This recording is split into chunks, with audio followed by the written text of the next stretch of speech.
Hey guys, this is Darryl Addison at torpedopot.com. Darryl at torpedopot.com.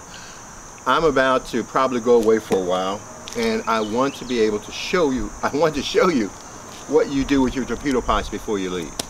And so I'm going to take you through a little short tour, let you know what's going on. At just this front area here, we have, I think, 80 torpedo pots in total. But I just want you to see what's going on here and what we're going to do before we go step out for a little while and to close this thing out. But listen, follow me. So what we've been doing with the, we have 4 types of peppers here. We have the Hungarian pepper, California green pepper, we have the jalapeno pepper, and we have the cayenne pepper. Now let's take a walk over to the Hungarian pepper.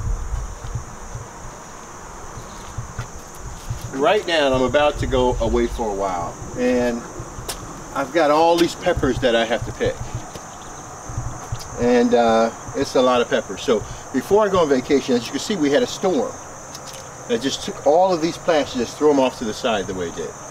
So what I'm going to do is I'm going to get me a bag and start picking all these off before I go on vacation, and put them away. And there's a lot of them. Let's take a look over to the bell peppers. They're starting to come. They're late bloomers, but we can see flowers all. If you look in here they are right now. Let me put this away. Sorry guys. You see the peppers inside of there? So you're going to get a lot of peppers from these plants. I don't know if you can see that or not. Okay, you're going to get peppers from these plants. You see that? Yeah. And they're all in here. Okay, so the wind did not damage this. I have it in a location where we utilize the whole concept of the sun to use as many rays as possible, and getting the most area potential. The torpedo pot does that. And the location of the plants and the planter are strategically designed to give them the nominal space to grow. So I determine their growth.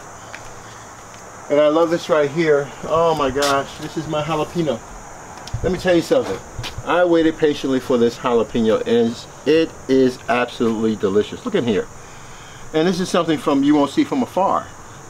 Look at all these jalapenos in here. Can you see that? Can you see that? And they are all over the place. If you look down here at the bottom, you'll see them all down there. Right here. Absolutely. And all these little ones in here. You see, you're going to have a lot of jalapenos right in here. Yeah. So beautiful. So we expected, I think these planters have about 150 total seeds that we put in them. So even if one did one pepper, we would have 150 peppers. Now, they just did one, and right now all of them are on record of doing more than one at this point. I'm looking for each one. So look at this flower right here. Potential peppers on this flower is 1, 2, 3, 4 peppers off this one. Excuse me, off this plant.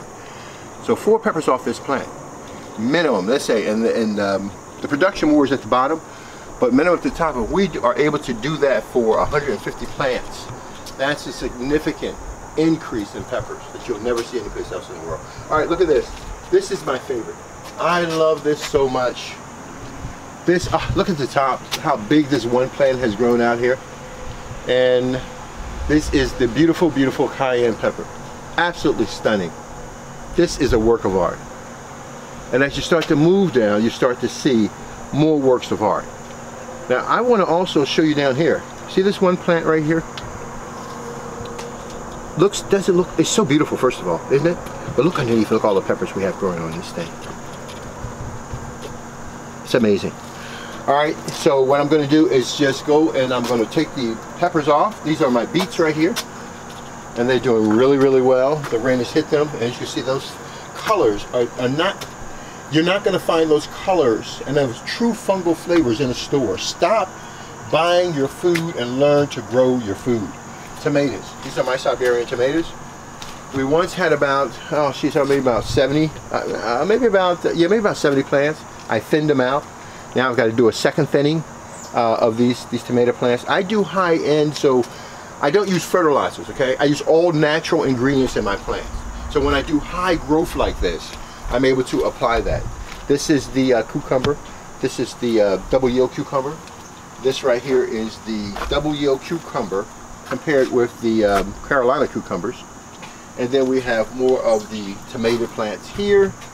And then we have cucumber plants right here. So what I wanted to do is to let you guys know is that before I close out for the season, I have to ensure that all my lines are in place, my timers are set.